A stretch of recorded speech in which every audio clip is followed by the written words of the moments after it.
Now, it's been almost 5 years since the Great Recession of '08, a downturn many believe brought on by an out-of-control Wall Street. Investment firms skirting, if not all outright breaking rules, lack of oversight, regulation, and the notion that no matter how big the mistakes were, the industry was, fill in the blanks, too big to fail. But a recent article in the Times may add to those worries. Banks actually appear to be increasing their influence, in this case by writing the very regulations that would set the rules on what they can and can't do. And what's more, even stockholders may be having trouble keeping tabs on the companies they supposedly own.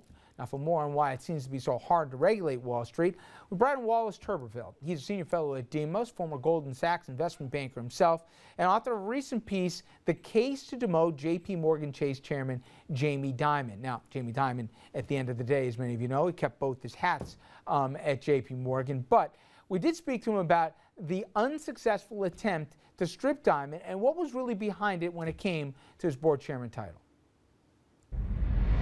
Were you surprised how it all shook out there at J.P. Morgan, that in effect Jamie kept his gig just as it was before? I was not. There were many positive things that happened from that episode, but it was clear that Chase and the management of Chase and industry organizations were going to pull out all stops to try to make sure that he didn't lose that vote. It was a non-binding vote anyway. It wasn't that he was going to be stripped of his chairmanship and made to be just a CEO. But it was clear that the bank just did everything they could to make it come out the way they wanted.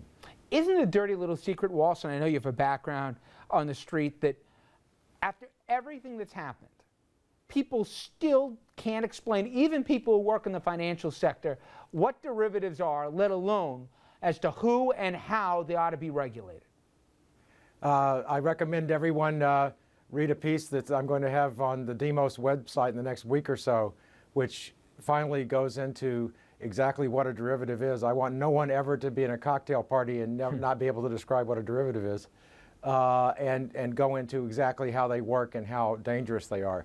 I think that's a real problem, and I think that is actually propagated by Wall Street itself, who is benefited by all of this being very serious. Both of us have a lot of friends who work in whether it be financial institutions, hedge funds, etc. I'm telling you, I think a good 2/3 of them really can't explain with any clarity what they are and how exactly, where are the backstops to them, where the regulation starts and stops, how they need to be overseen. I'm telling you, I don't really think as many people, certainly than the general public thinks, how many people involved with these actually know what they are. And when we talk about them being a financial weapon of destruction, I don't think it's an overstatement. And the scariest thing for me is they don't really know what they do and how they should be used and not used. That's absolutely true. There was a Princeton professor a little while ago did a research project where he asked people at J.P. Morgan Chase in two different departments to tell them what the value of the same derivative is. And they were 20% different in the valuation. Nobody has any idea what all of this is really valued at and how dangerous it is. I think you're completely right, and I think that's one reason that is problematic. You got to remember, people don't even know how many derivatives exist in the world. The estimates range from $600 trillion. By the way, the U.S. GDP is $15 trillion. So $600 trillion of derivatives washing around to about $1.4 quadrillion worth of derivatives sloshing around in the world today. Makes you feel comfortable. Nobody knows. You probably saw the Times piece, and many people may have seen it, but are you surprised?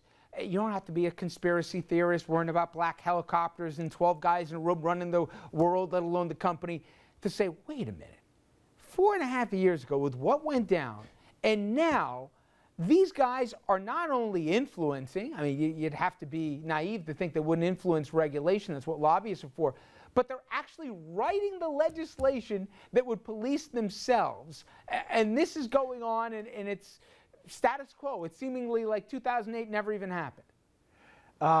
Wall Street, forget all the campaign contributions. Wall Street pays well over $200 million a year just in fees to lobbyists. there, on average, in a working day in Wall Street, among the high-level regulators, there's 9 meetings per day between Wall Street people and regulators on and heads of these regulatory agencies. So this is not it's not a conspiracy because it's not hidden. It's as obvious as it could be. This isn't relegated strictly to Republican lawmakers. You have Democrats sitting in these committees who are taking the same checks, having the same fundraisers thrown them from the same folks as all. So there's equal opportunity here if you're interested in Washington. Just it's all dependent on what committee you sit on. That's right. The House Financial Services Committee is really a peachy spot. It's actually, especially if you are a Democrat, because that's one where they can put together some so-called bipartisan support of things. But it's not really an ideological issue. It's all about how you regulate Wall Street and whether you're going to do favors for your pals on the street. All right, we're going to wrap things up when we return. Stay with us.